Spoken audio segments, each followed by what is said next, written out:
Shadow, emotion, mood, storytelling, lighting, these are all important elements of the dramatic portrait. Over the course of this tutorial, we're going to take you through all of these different ingredients and how they form the foundations and the pillars of portraiture, and more specifically the dramatic portraiture. This can be an intimidating process. What kind of lights do I get? Where do they go? What kind of power settings? All of this can be a lot to take in, and so what we're going to do is we're going to break it down and go step by step and dissect the tools that we use and how they can apply to how you speak the language of light. So we're going to start with the tools, the technical side of lighting, what light does, how light behaves, how we can shape it, how we can manipulate it, and how we can use it to work for us.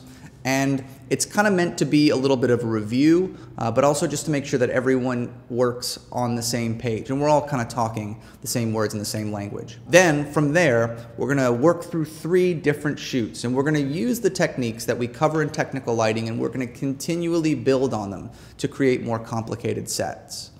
Years ago when I was learning, I hunted for behind-the-scenes videos and images that would help me dissect larger sets. And so what we are going to do is give you a total walkthrough and a behind the scenes, just like you were being on set with me, as we break down and walk through some pretty complicated setups.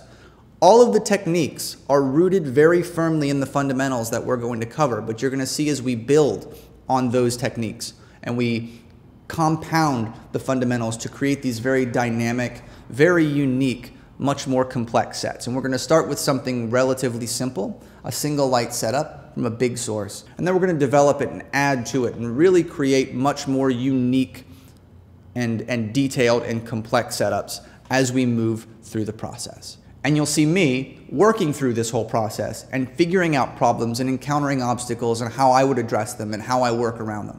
We also have Lindsay Adler, someone you might recognize. She's going to be assisting me on set, and she's a great collaborator for myself, someone who shares a lot of sensibilities. Now you're going to see a lot of attention being put on how we shape and craft light, and that's obviously very important to the process. But probably a more important part of the process is the idea of the narrative or storytelling, or what the purpose of the shot happens to be. And what we're really going to do is we're going to break down this process and the ideas behind the shoot so that we can create light that helps fulfill the narrative, not the other way around. Beyond the technical elements of the shoot, the lighting and the setup and all of these things, we're actually going to dig a little bit deeper. We're going to focus on the narrative, the storytelling, the purpose of the shot. What is really the meat of what these images are about? Probably much more important than just how to light it. So we're really going to dig into these images and we're going to explore the concept and what they're about. And we're really going to focus on that because it's actually a lot more important than just how we create the images technically. I wanted to make this tutorial because I love the dramatic portrait and I love teaching. And I've had several of these ideas floating around for quite a while. You'll see in the 3rd shoot, it's something I've been working on for close to 2 years, from the original concept to drawing it out and planning it out and really trying to make it happen. So all of these images are personal projects of love for me and labors of love, and it's something that I've personally invested a lot of time into the production and planning of, and we've spent a lot of time putting this together. And the whole point was to just make the highest possible quality educational experience for you.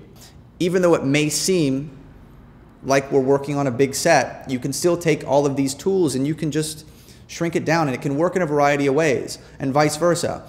I personally shoot pretty small a lot of the time, but all we're doing is increasing the scale. So the concepts are universal, the ideas are universal, and the ways in which we work across the board in whatever capacity you want to work so that you can make these dramatic images.